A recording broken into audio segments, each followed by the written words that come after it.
and I'm officially speeding. Which is another thing I must tell you. If you don't want to get pulled over by the cops, never drive responsibly. I was pulled over the other day. I didn't have my bloggy in. Pulled over by the cops, and you know, the guy wants to see my license and all the rest of it. So sure, and I take it out of my little cubby hole over here, and I say, you know, what's the problem, officer? And he says, no, nothing. You're just driving too carefully. I'm like, what? I'm driving too carefully. Yes, I'm not pulling wheelies at the fucking intersections. I'm not speeding. I'm not over revving the bike. I'm not going down, lying down in the turns. You know, I'm driving too carefully. Oh, okay. So obviously he thought that because I was driving so carefully that it was suspicious behavior for a motorcyclist, because we all know that motorcyclists are a bunch of hooligans and yobbos, and you know, they have to act like maniacs on the road, because hey, that's how motorcyclists have been portrayed in the media, so it's got to be true. I mean, I remember when I said to my colleagues at work that I'm buying another bike, the first comment I got was, oh, what are you gonna fucking beat up guys in cars and rape their women like they did in Mad Max? I'm like, gee, sauce, dude, you can actually remember Mad Max? Says the one who has the entire fucking trilogy on DVD. But yeah, so that is their opinion of bikers, is that we're all a bunch of yobs. And now I need to go to the post office. I wonder if they're going to be open as kindly as the bank was. That would be very nice, because then I can do the posting that I need to do and get on with my life. Not that what I'm going to be doing is really entertaining. Oh, they're open, lovely.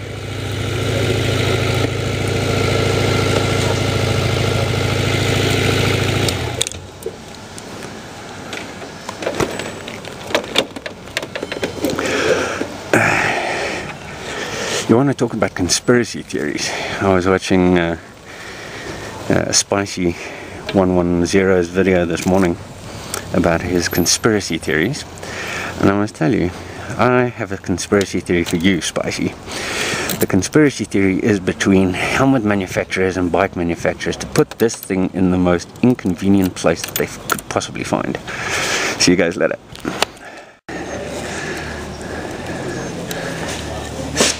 Make a spectacle of yourself. Okay, lads. Shall we get going then? I think so. What now?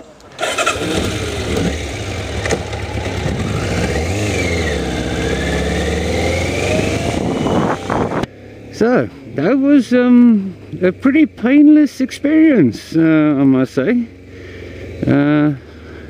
Turns out that if you get there early enough,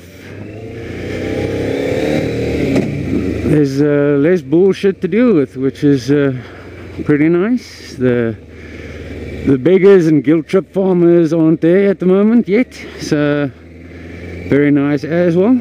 By guilt trip farmers, I mean these people who shove fucking pictures of babies and little puppies in your face and then expect you to cough up your salary to aid them. And I have no problem with charity, don't get me wrong. I just have a problem with the way that the guilt trip farmers do things. You know, that they will catch you when you're coming out of the bottle store, you know. I mean, how can you say no, you don't have any change on you, when you've just come out the bottle store? Fortunately, I have a built-in answer for this. I never use cash, I always use my card.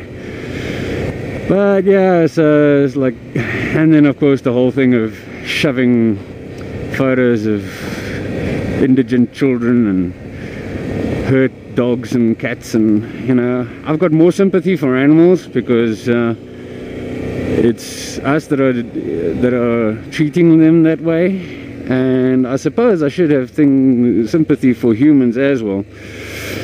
But you know, you don't see Angelina Jolie going to Ghana or Nigeria or whatever and adopting all their lost puppies, you know. So people will take care of people, but I lean more towards the animal side of things. I prefer the animals. You know, there's that little meme that says, dear God, may I be the person that my dog thinks I am. And yeah, if only we could learn from our doggies. And that's one thing.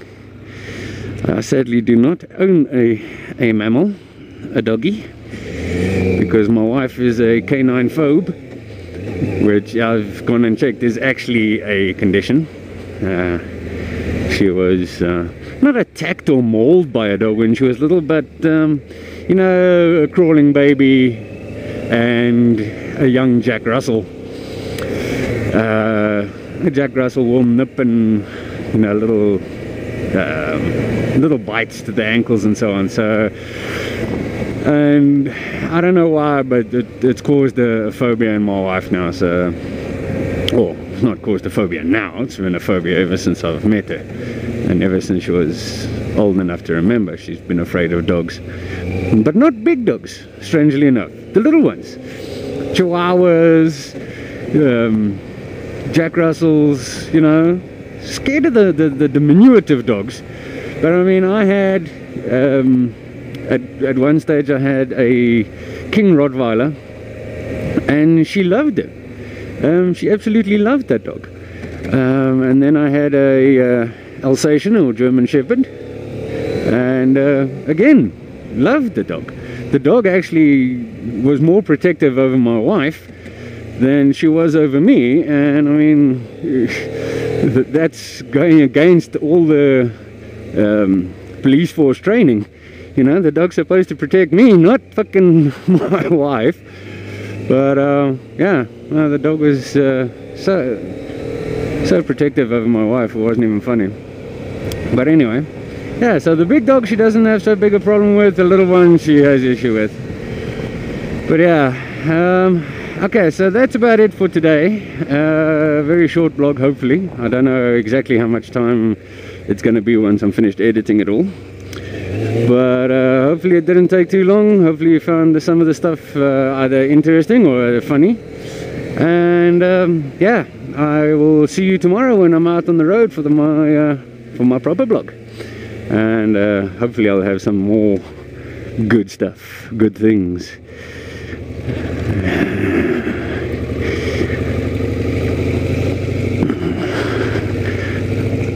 Hopefully I'll be hungover.